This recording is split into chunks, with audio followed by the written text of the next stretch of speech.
Okay, IMOP stands for Independent Electricity Market Operator of the Philippines.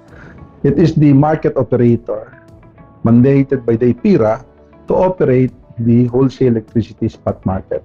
So what is an electricity market? Basically, if you would like to explain this in simple terms, subukan natin siyang explain in the vernacular. No? So, what is a market? A market sa Tagalog is palengke. So basically, the WESM ay isang palengke. Ano ang tinitinda? Electricity. Okay?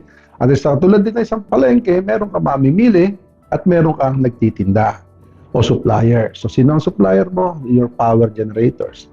Sino ngayon ang mamimili?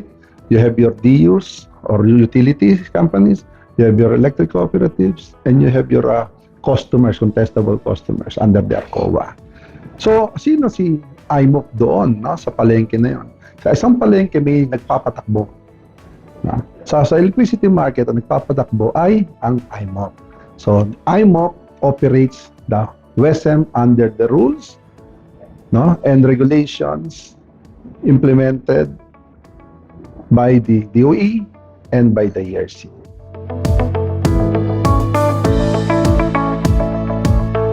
Okay, magandang tanong yan. Ang magandang sagot dyan is, paano kung walang WESM? Okay? Kung walang WESM, where do you get your electricity that is more than what you contracted? Okay? So ano ang mangyayaring scenario dyan?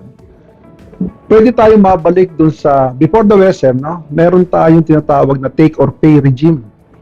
Sabihin, ang mamimili at ang nagtitinda, the utility and the generators, they contract for the supply of electricity. Now, kung usual ka, namimili ka, you want to buy or you want to contract for the electricity that you need, no? Based on your projection for any given day. Pero alam din natin na ang gamit ng electricity is fluctuates. It goes up and down. So, mangyayari doon, kung take or pay siya, lahat ng kinontrata mo, babayaran mo, ginamit mo man o hindi. Okay? So, sino magbabayad dyan? Ang publiko. Ginamit man ng electricity or hindi, babayaran yan ng publiko.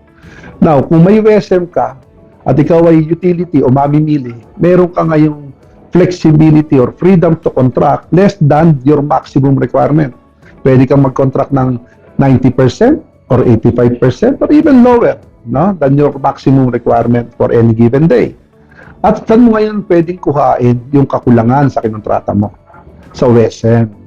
Na ang bibilin mo lamang ay yung sapat na pangangailangan mo para sa kukonsumo sa araw o anumang oras ng isang araw, no? Na pabayaran ngayon ng consumer. So meaning, kung ano lang ang ginamit, yun lang ang binabayaran. So that is the importance of the WESM. Without the WESM, the distinct possibility of electricity being more expensive is there.